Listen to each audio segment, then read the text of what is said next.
Okay, hi, it's Lizzie again. Sorry about the way part one cut off, but as I said, I'm just learning how to do this. So what I'm going to do in this part is I'm going to show you how to put in a micro Senegalese twist from an odd angle. And I'm also going to show you how to wrap your Senegalese braids and keep your ends decent and save your edges. Okay, so we're going to take the hair and we're going to do just like I showed you in part one. We're just going to take our fingers and stick it anywhere that's available. Press our fingers down and just pull it apart. Once it starts to gather like that way, we're going to grab it in the middle and then just straighten it out.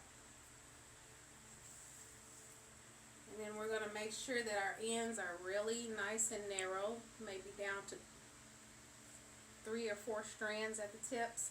That's going to help us ensure that our braid is not going to unravel.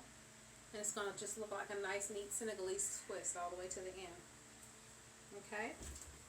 So we're going to take our shining conditioning gel, and we've split the hair already and put it on each side. No particular science to it. Now, this you don't really worry about being able to see it, because when you're in the back of your head you really can't see it as far as doing your own hair. So when we take this up here, I'm not going to look at it, I'm just going to feel.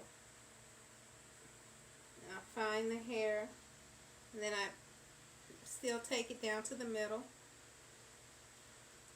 securely grab both sides, and just begin to do the same thing. I'm going to twist it on the right, twist it and grab it, twist it and grab it all the way to the root.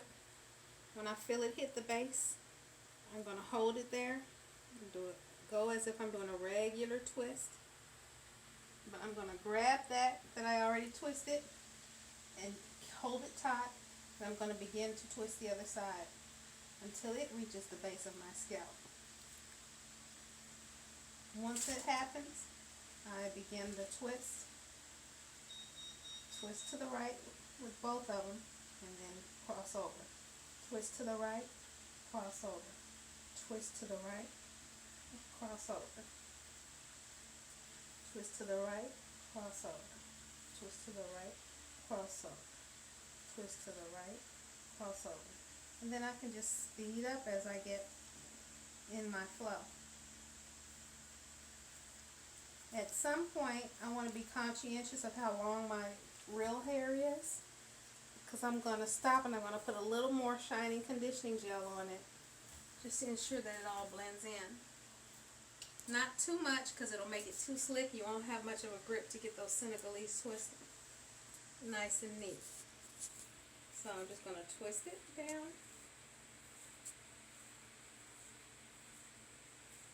And since I already showed you how to do this in part one, I'm going to go a little faster. And then after I'm done with this, twist it to the right, cross over, twist it to the right, cross over, twist it to the right, cross over, twist it to the right, cross over. I'm going to show you a few things that I did that I just didn't really have time to explain like I wanted to, because of the shortness of the video and me not really understanding how to use it correctly. But I'm going to explain some parting that I did. And also, if your hair is really curly or really coarse, it's okay to use some type of leave-in conditioner mixed with oil to spray on your hair, before you put it in a twist, to give it just more conditioning and more flexibility, more mobility in your hands. You won't have to fight with it so much. You shouldn't really just comb through your natural hair through the ends like that anyway, because it can damage it horribly. And I think a lot of people make that mistake. Respect the curls, people.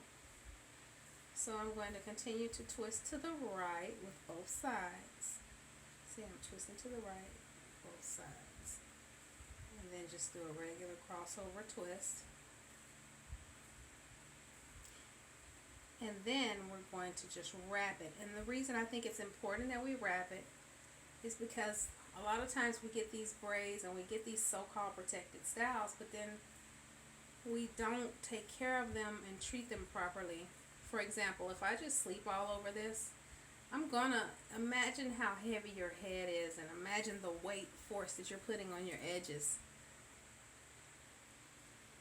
You know, if you just sleeping and then you turning your head and it's pulling all night long.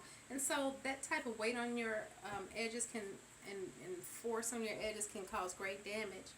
And also it can just start looking really tacky at the ends if you just sleep all over it. So what we're going to do is we're going to wrap our hair at night. So I'm going to show you an easy way to wrap this up.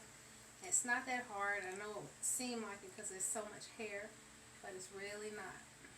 So after I get this twisted all the way to the end, or pretty close to the ends, I take it and I take my fingernail and just go down the braid, and it helps it stay. Okay, now to wrap it, all I do is I just pull it all down, and I just take it and just pull it around. It doesn't have to be perfect, just smooth. The main thing I would concentrate on, if I had to pick something to be perfect as it could be, was I would try to make sure the ends are smooth, you know, and not all crunched up when you finish your wrap. But it doesn't have to be anything special. You're just going to take that braids and wrap them around like that. I mean, literally. And then you're going to take your scarf and wrap your scarf around it, and you're good. Your edges are protected and your ends are nice and smooth in the morning. Then you can just enjoy your braids. Now another thing is parting. Be conscientious of parting. Part it in the middle and part it on each side. That way